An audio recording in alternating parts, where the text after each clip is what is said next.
Hi, in this video we're going to look at posting a few journal entries from the cash receipts journal into a ledger account.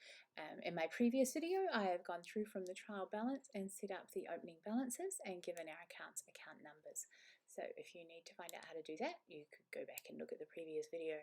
Now, bank accounts. We are going to start with the bank account. It's always better to put money in before you spend it. So we're going from the cash receipts journal and we're going to put in this $4,989. If you have a look, we've got a total amount in the bank, which is the money that the business has received, and then we've itemized where it's come from.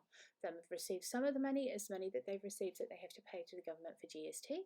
Some is from plumbing services, some is from selling spare parts, and some is from other sources. In this example, we've got some dividends and we've got some tools and equipment.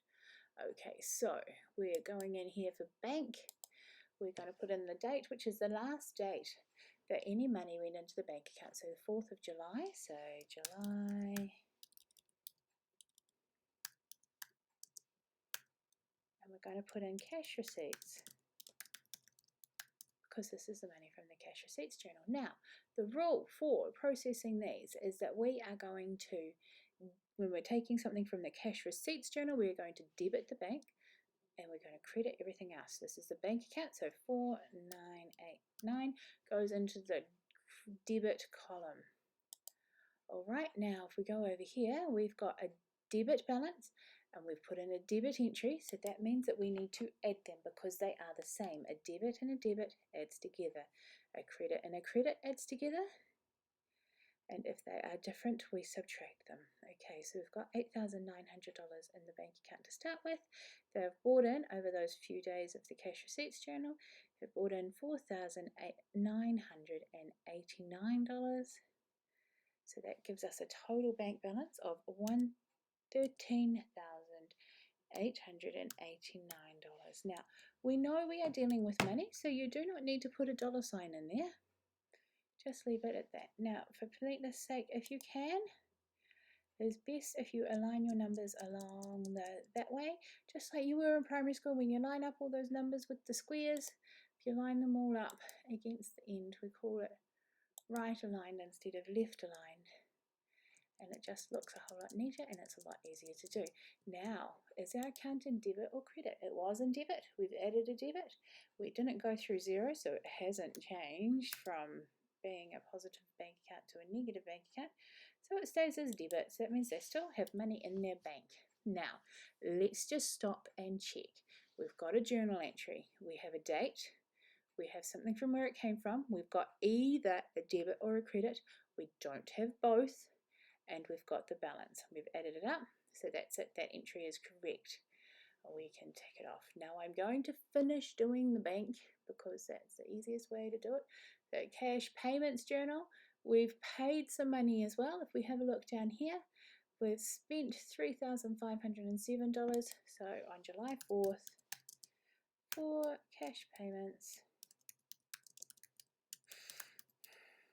we're going to credit it because it's money coming out of the bank. With the cash payments journal, we credit the bank and we debit everything else. So 3,507. I'm going to align it again. There.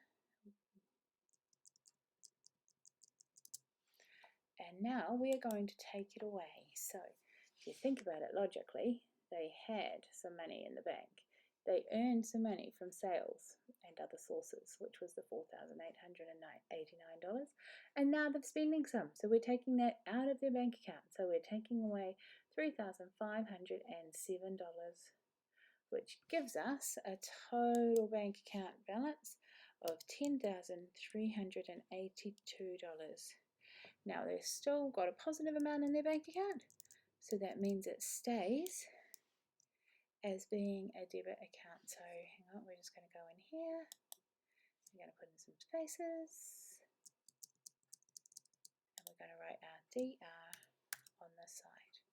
And that's how we do the bank account.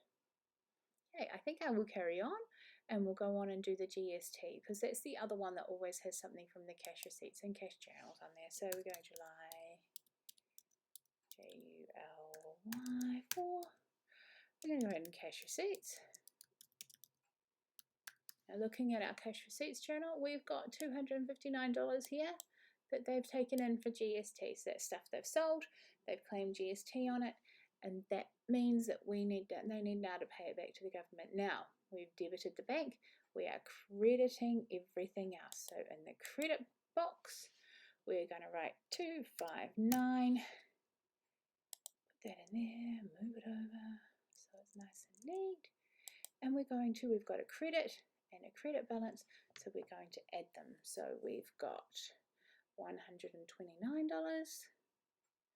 and we're adding in $259. So that gives them $388 in GST that they have to pay to the government, $388. And we need to put in a credit balance there because it stayed as credit. We've added a credit in, so that's what's happened. Now let's just double check that we've done this correctly. We have a date, we have particulars, where it came from, the cash receipts journal. We have a credit column, we don't have anything in the debit. We've got to have it in one or the other, and then we've added that on to the balance that was already there. Well done. Well on our way, let's do the next one. July 4th. Did they pay any money for GST? Let's have a look at our cash payments journal. Yes, they did. $237. So let's put in, that's from our cash payments. And we've debited bank, we've credited bank, so we debit everything else. So that means this is going to go in the debit box, $237. Move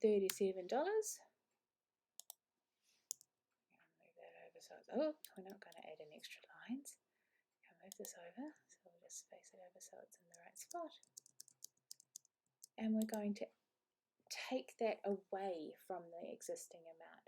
So if you're thinking about it, we've got a credit balance and we're debiting, so we're taking away $237, which gives us $151. And that is still credit because we still have money in there. Okay, and if you're thinking about it logically, with GST, the money that they receive from the customer, they have to pay to the government. The money that they spend on GST, they get to claim that back because GST is only on the final user of the good or service. Okay, in the next video, we'll go through the rest of the cash receipts journal. Thank you.